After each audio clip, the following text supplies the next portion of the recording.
You are now listening to Asking for a Friend with TalkDoc, sharing insights through real, honest, and practical ways to improve your communication and relationships. Featuring your hosts, Dr. Pamela Kreiser, Meredith Edwards Nagel, and Teighlor Polendo. Welcome back to Asking for a Friend. Our on the commute to work listeners are on a walk, listening while you do something around the house.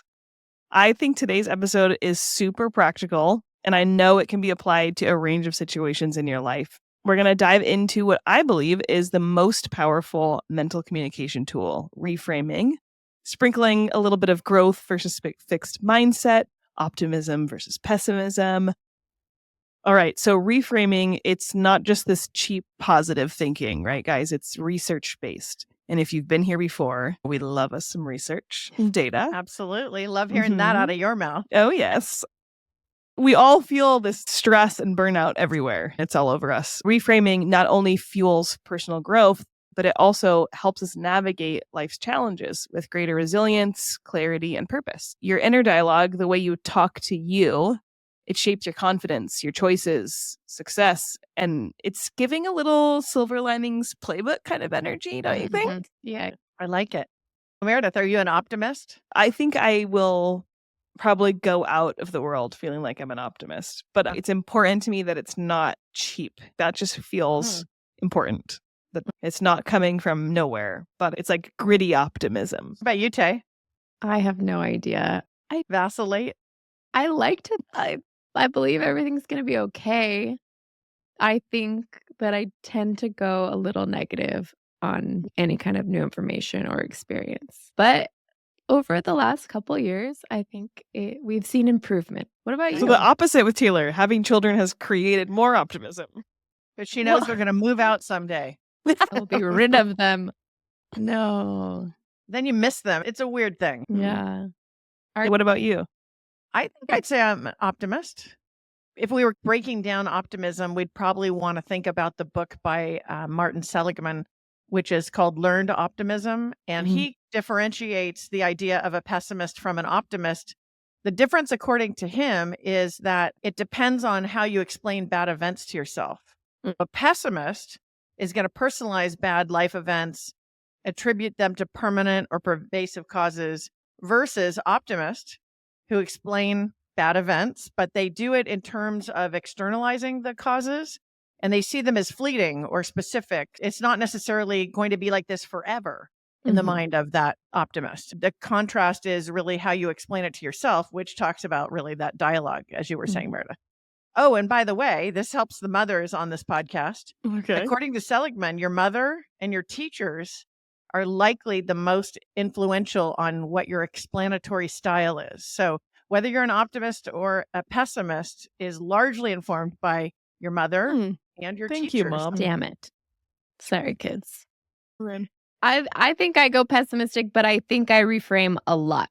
And it's one of my favorite tools. So Talk are we about- getting into reframing? Yeah, like for sure. what is reframing? I try to break it down for dummies for me. My understanding is reframing is simply just looking at a problem from another angle. And it's when you shift how you can see a certain situation.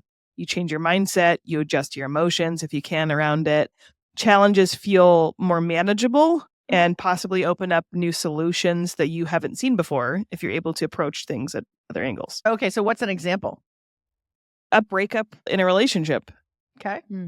What's the What's the frame? I think the frame could be something like, oh, my relationships always end, or you could have this pessimistic frame on top of it. What's wrong with me? I'm going to be alone forever. Nothing ever works out for me. It's like, that would be your negatives. That would be a negative, right? pessimistic frame. Yeah. Okay. And I would reframe it to shifting that if that's ended, that means that's not for me. And I'm moving closer to what's a better partnership in my life that's to come.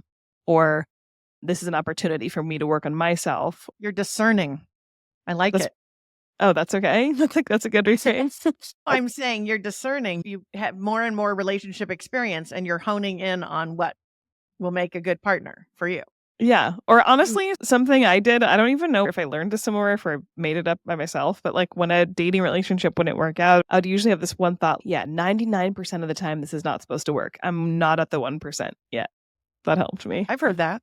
Recently, you reframed infidelity to me that it was freedom for you. Oh, yeah. I thought that was Oh, so powerful. yeah, I definitely think so. You Yeah. could take something so awful and it actually was freedom. It brought me to my partner now and your children. Easy to say Oh, yeah. now that Yeah, you had yeah. those things, but even in the midst of it, When I was cheated on at the time, it was terrible. But I was recently in conversation with you able to reframe that as freedom. okay, so you reframed a poor situation and that was being cheated on was like Mhm. real shit. But now, and easier probably now that we've had some space from it, but even in the midst of it, I think you were pretty good at this, reframing it, and that by someone doing this awful thing to you, it brought you freedom of a bad relationship. You were free to leave a bad relationship.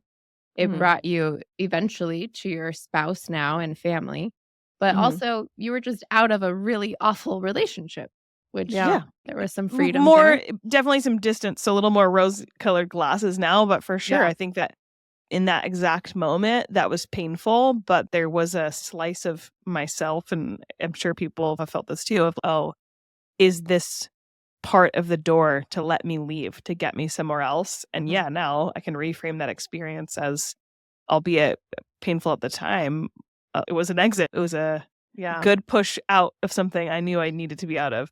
When you told me, you said, now it makes sense. You Mhm. reframed it honestly as a refreshing thing. I Mhm. remember when you told me that, I sensed a goodness out of it, even though it was so painful and an awful experience for you. Thanks, That's pretty Taylor. massive. It's a good thought for us to maybe reflect back on things when we have the distance Mhm. and maybe practice some of that reframing.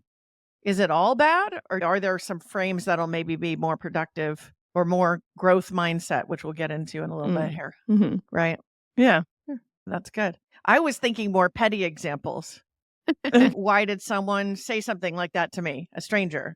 Or why did someone cut me off on the freeway? Or why Mhm. did a student say something in class like that? And I think more about reframes and say, you don't know the background there. You have a lack of information. Yes. You can ask for Them more phrase? information, but you can also reframe it just with other information you have and test yourself and say, oh, maybe that person said that thing because they were confused or because they were lost or because they're having personal problems. Okay, there's this woman in my life. She's a family friend, and she told us the story of this grocery clerk who was really rude to her. And she just thought that person is just having a really bad day because if she knew me, she would love me.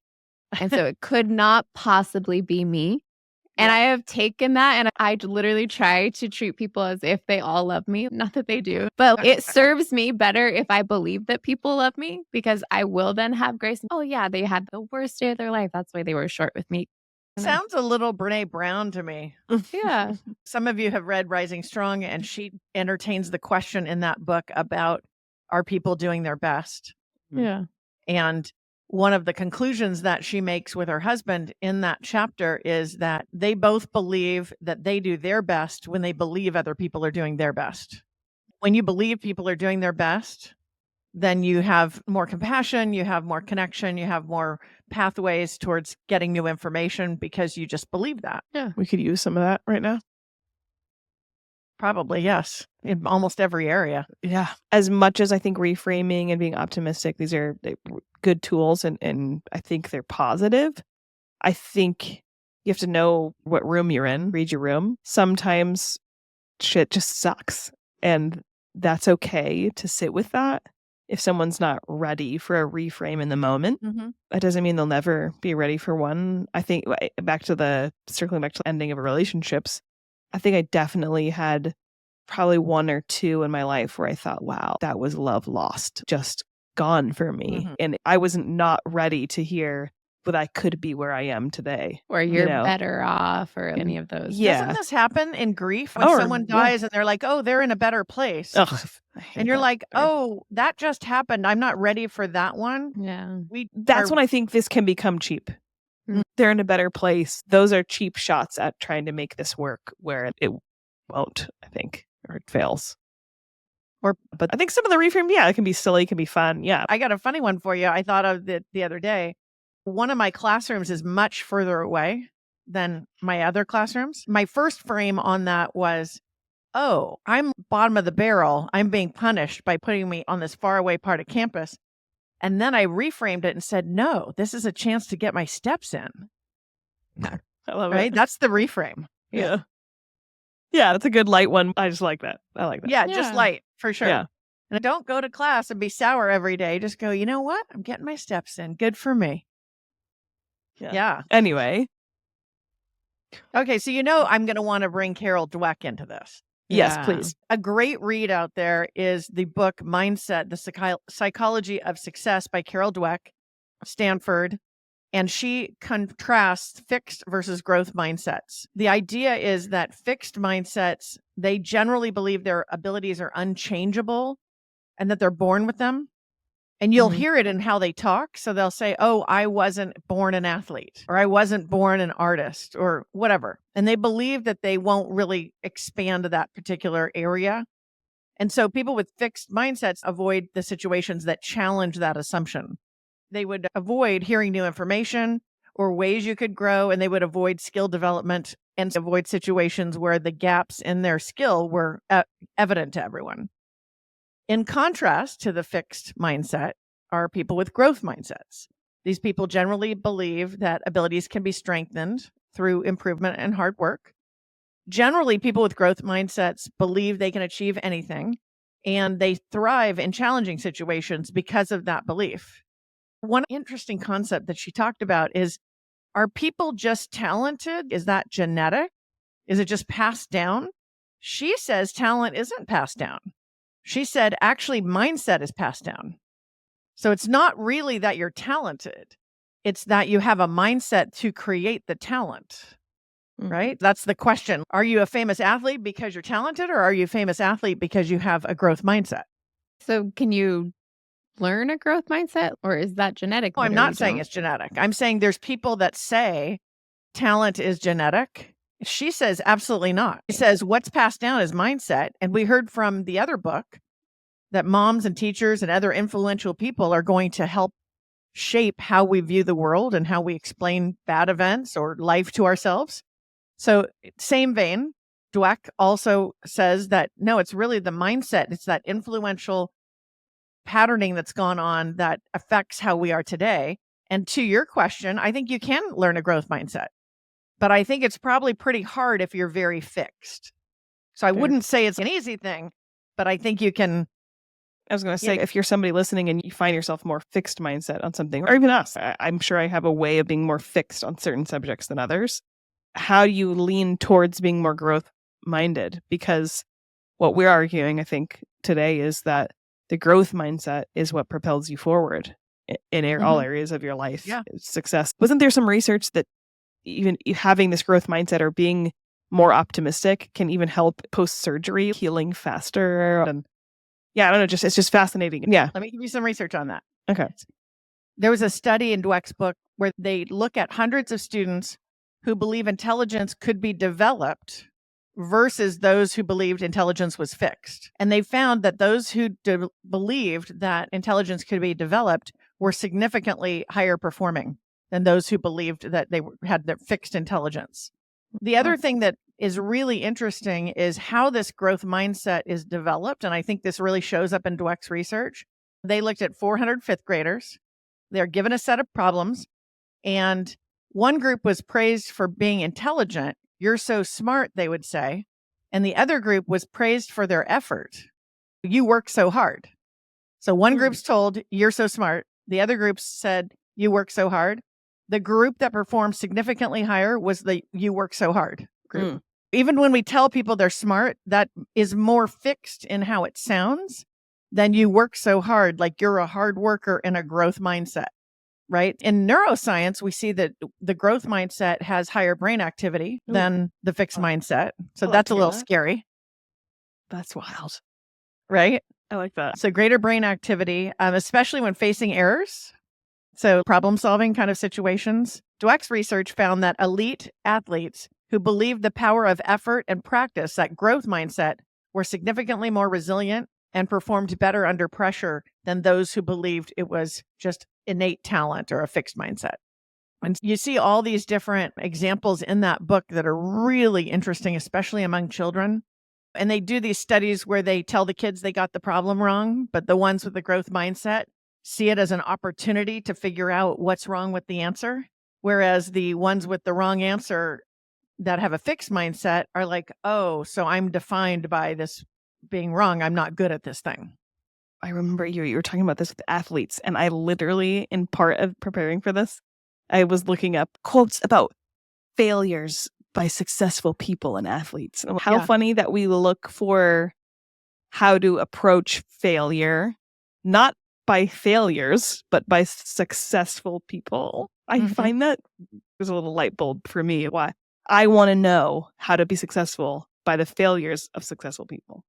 Here's the quote from John Wooden. Yeah. Quote, you can make mistakes, but you aren't a failure until you start blaming others for those mistakes. When you blame others, you are only trying to excuse yourself. And when you make excuses, you can't properly evaluate yourself. And without proper evaluation, failure is inevitable. Unquote. That's a good one. I got one from Thomas Edison. It says, I have not failed. I've just found 10,000 ways that won't work. I love that. I like that one. I love that. There's a few by Michael Jordan. One by Michael Jordan was, I failed over and over again in my life, and that is why I've been successful. And I like Mia Hamm, soccer player. She says, failure happens all the time. It happens every day in practice. What makes you better is how you react to it. Yeah. I think that was a good reframe one. How you react. This is really important for kids. I would imagine it's the fixed mindset that goes to suicide. That's a huge problem in youth today and even adults. But it's this belief that, like, essentially they get to a place of believing nothing will get better or that everyone else will be better off without them. So that to me is the thing I care most about with my kids. I want resilience and I want them to be okay to bounce back from anything. That ties together what you said, Meredith, which is it's not really about the mistake so much it's what you do next. Right. Yeah. So in some ways, it's better for you to make mistakes or have failures, according to some of those quotations that we heard, because it gives us the opportunity to practice that getting up and doing the next thing. But too often, don't you think we put people in boxes and we define them as you're the felon or you're the cheater or you're the thief or whatever? And sometimes I think our language actually promotes fixing someone inside of a box. Like, you think we celebrate it sometimes? I don't know if we celebrate it. Or maybe not celebrate it, but we use it if it works for us and what we're trying to do. We fix people into a certain position. As if no one can change or grow or rehabilitate. Because if you say you're just a loser or you're just whatever, fill in the blank, then that person is being told that they can't change. Yeah. We talked about that a little bit, cancel culture. So you're done because you couldn't possibly ever change or come back from that. And I think that's not a great part of our society, this idea that we would fix people in boxes. Because part of the research in this space is if you're going to reframe, if you're going to have a growth mindset, you're open to new information. Yeah, that part feels key to me. And if you're in a fixed mindset, you're not open to new information. You just decided that's how it is. I'm just not good at dancing. I'm not good at art, or I'm not good at finances. That's just how I am. I can't change. Yeah, that's true. What else do we want to talk about? We can do a mindset quiz. Of course we could do a mindset quiz. Yes, we can. All right. Ready? Sure. Never. All right. A recent survey found what percentage of people consider themselves somewhat optimistic? What percent for of a people? Percentage? 64. Whoever's closer. 64? 75. Well, it's 46. So I think we've got Meredith. You're pretty high. It's around 50%. Somewhat optimistic. Well, I'm winning. Okay. Second question. Who has a stronger influence on the mindset of a child, mom or dad? Mom. I was faster. I definitely answered first. Just let it be known wherever the recording is in that moment. Yes. So according to this study, however, it's both parents because both parents have an influence on the mindset, but it's at a different time in the cycle of the child. Mothers generally have a stronger influence in earlier development. Fathers play a crucial role in shaping confidence, risk-taking, and resilience as the child grows. I know. I kind of set you up with the previous Yeah, part that's about a moms bit and trick. teachers. I know. Yeah. Okay, what single factor affects someone's mindset the most? What single factor? I don't know what we're looking for. What they believe about themselves? That is the correct answer, Teighlor. Beliefs. What? That's right. Specifically, core beliefs they hold about themselves, others, and the world. Very nice. Well, hey. I think we have ourselves a tie. I think so too. That's pretty good. Okay. I'll get you So a little more next. on the beliefs. These beliefs act as a filter through which all experiences are interpreted. So if someone has a growth mindset, Mhm. believing that abilities and intelligence can be developed, they tend to embrace challenges and really think about it as going through that filter, right? If I believe that growth can occur, that filter is going to serve me really well because that's what I do with things that don't work out. Conversely, fixed mindset, that's my filter. Then I'm going to have trouble filtering things that don't go well because it traps me in the idea that I can't change. We might avoid challenges and fear failure. That fear of failure, I think, is sticking with me. I can think in certain areas of my life where I think generally if I want to find myself to be a more growth mindset type of person, but I have some subjects I know I find myself more fixed. And I think that sense of, will I fail if I make a shift, is sometimes what keeps me back. Mhm. And I can sense that. Right. That's a good challenge. That is a good challenge. I was liking this just in even if you want to reframe your entire relationship and take all of the hard moments. I think of a relationship like weightlifting. You're tearing muscle, and that sounds painful and bad. But when you tear muscle, then it rebuilds and grows back stronger, larger. And I was thinking about that with relationships. You can have hard moments, but if you are doing the work, I feel the comeback is so much stronger. I've noticed that through being married these last 10 years. When we go through a harder season, we always have our best season right after. Yeah. I think that's absolutely true. I try to then look at our relationship not through the lens of, oh, remember the hard times or remember when you did this, but just to reframe it. Remember how we overcame that challenge. Remember how we came together and did something difficult and made something bigger, better. I was thinking about that this week of just sometimes there's things in life you don't like and you just want to reframe the entire thing, your career, your friendships. Even if it's time to end something, let's see what it was, what good we got out of it. And now we can go on to bigger and better things. Once again, thank you for joining us today. Please remember to rate, share, and subscribe to our podcast. And thank you for listening to Asking for a Friend. Let us know what you thought of the episode. Our email is hello@afafpodcast.com. This show is for educational purposes only and is copyrighted. Written permission must be granted before syndication or rebroadcasting. Thanks for listening to Asking for a Friend with TalkDoc.